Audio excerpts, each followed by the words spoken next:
Hello guys, welcome to my channel.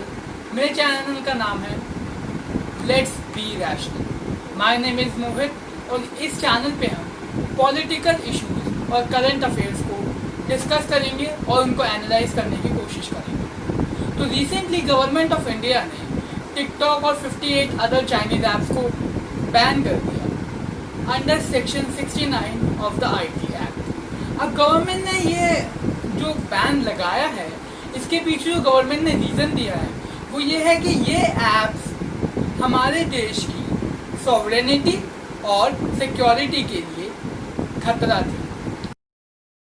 अगर दोस्तों आपको ऐसा लगता है कि गवर्नमेंट ने इन ऐप्स को एकदम से बैन कर दिया है, तो ऐसा बिल्कुल नहीं है। इन ऐप्स के ऊपर और बहुत सारे चाइनीज ऐप्स के ऊपर समय समय पर ये एलिगेशंस लगते आए हैं कि वो डेटा को मिस हैंडल करते हैं और डेटा को चाइनीज स्टेट को सर्व करते हैं। गूगल भी इन ऐप्स को लेके सस्पिशियस रहा है और समय समय पे बहुत सारे चाइनीज ऐप्स को गूगल प्ले स्टोर से डिलीट करता आया है। पॉपुलर सेइंग है, who owns the data owns the future. अगर आपको ऐसा लगता है कि आपके डेटा को कोई चुरा लेगा तो क्या ही फर्क पड़ेगा आपके देश की सॉवरेनिटी को और सिक्योरिटी को, तो ऐसा बिल्कुल नहीं है। आपको अगर समझना है कि किस तरीके से आपका डेटा आपके देश की डिसीजन मेकिंग को इन्फ्लुएंस कर सकता है, तो आपको ब्रेक्सिट रिफरेंडम 2016 में कैम्ब्रिज एनालिटिका के रोल को एनालाइज या समझने की जरूरत है। दोस्तों, हर इंडिविजुअल ये समझता है कि वो अपनी चॉइसेस खुद बनाता है, लेकिन ऐसा नहीं होता। उसकी चॉइसेस बहुत सारे सोशल फैक्टर्स पे डिपेंड करती है, जैसे कि वो किस इकोनॉमिक बैकग्राउंड से आता है, उसकी एजुकेशन क्या है, उसके घर में माहौल कैसा है और उसके कलीग्स कैसे हैं और उसका जो फ्रेंड सर्कल है वो कैसा है। और एक और चीज़ है जो बहुत ज़्यादा इम्पोर्टेंट है, वो ये है कि वो किस तरीके के इंफॉर्मेशन को कंज्यूम कर रहा है, वो जिस वेबसाइट पे जा रहा है वहाँ उसे कैसी एड्स देखने को मिल रही है। दोस्तों, कैम्ब्रिज एनालिटिका में ने ऐसा किया कि उसने फेसबुक से लोगों का डेटा लिया और सर्वे किए लोगों के साथ, जिससे उसने लोगों के कैरेक्टर को एनालाइज किया और फिर उसी एनालिसिस को ब्रेक्सिट रिफरेंडम को इन्फ्लुएंस करने में यूज किया।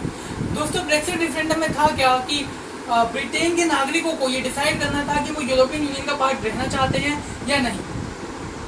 और कैम्ब्रिज एनालिटिका ने ऐसी एडवर्टाइजमेंट लोगों को टारगेट करके दिखाई जिससे ब्रिटेन को यूरोपियन यूनियन छोड़ना पड़ा।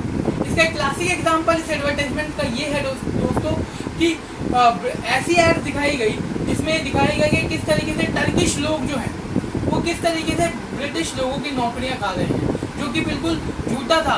उन एड्स में दिखाया जा रहा था कि ये टर्किश लोग जो है हमारी नौकरियां खा रहे हैं, इसलिए हमें यूरोपियन यूनियन को बॉयकॉट करने की या यूरोपियन यूनियन से निकलने की आवश्यकता है।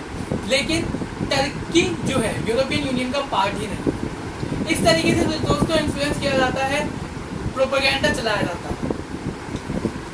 द गार्जियन, जो कि एक बहुत ही सेलिब्रेटेड न्यूज़ वेबसाइट है ब्रिटेन की, उन्होंने ब्रिटिश रिफरेंडम जो हुआ उसको बहुत ही अच्छे से कवर किया और उनके जर्नलिस्ट ने ये पाया कि किस तरीके से कैम्ब्रिज एनालिटिका ने इन्फ्लुएंस किया और बहुत सारे आर्टिकल्स भी लिखे। यही रोल चाइना भी प्ले कर सकता है, आपको ऐसा डेटा सर्व करके जिससे आप इन्फ्लुएंस होंगे और हमारे देश की सॉवरेनिटी भी इन्फ्लुएंस हो सकती है। दोस्तों, युवल नोआ हरारी एक बहुत ही सेलिब्रेटेड और बहुत ही फेमस इजरायलिस्ट हिस्टोरियन है और राइटर। उन्होंने बहुत सारी बुक लिखी है और उनमें से एक बुक है 21 lessons for the 21st century, जिसमें उन्होंने ये बात करी है कि किस प्रकार बिग डेटा एल्गोरिथम्स आपकी थिंकिंग को इन्फ्लुएंस करती हैं। आज आप गूगल पे इतना डिपेंडेंट हैं, लेकिन ये गूगल भी आपकी थिंकिंग को इन्फ्लुएंस करता है। उन्होंने बताया कि किस तरीके से आज की जो वर्ल्ड की रिचेस्ट कंट्रीज हैं उनका IT सेक्टर कितना डेवलप है। अगर आप देखें तो अमेज़न, IBM, माइक्रोसॉफ्ट, फेसबुक, ये सारी वर्ल्ड की रिचेस्ट ऑर्गेनाइजेशन हैं, कंपनीज हैं, लेकिन ये कोई भी कोयले की खदान, कोई भी ऑयल फील्ड्स को कंट्रोल नहीं करती। ये कंट्रोल करती हैं लोगों का डेटा। तो इससे हमें पता लगता है कि किस तरीके से डेटा इंपॉर्टेंट है। जहाँ पहले युद्ध होते थे, वॉर्स होते थे, तो एक राजा दूसरे राजा को बनाने के बाद दूसरे ट्रेजरी लूट के लाता था, उनके रिसोर्सेज को अपने कब्जे में लेता था। लेकिन आज की सिनेरियो में डेटा बहुत ज़्यादा इंपॉर्टेंट है।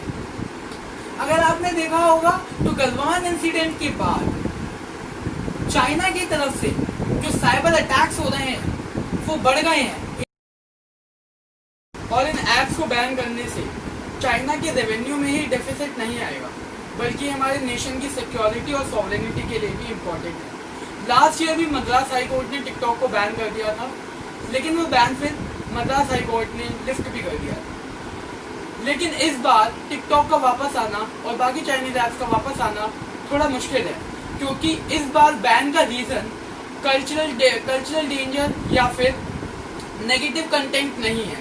इस बार जो बैन का रीज़न है वो है नेशनल सिक्योरिटी। लीगल लिंक जो कि एक कंपनी है जो ये ट्रेस करती है कि चाइना की इंडिया में कितनी इन्वेस्टमेंट है, उसके पार्टनर संतोष पै का कहना है कि कोर्ट ऑफ लॉ में टिकटॉक के बैन को चैलेंज करना बहुत मुश्किल होगा, क्योंकि इस बार बैन नेशनल सिक्योरिटी के बेसिस पे लगा है और नेशनल सिक्योरिटी को कोर्ट में चैलेंज करना मुश्किल है।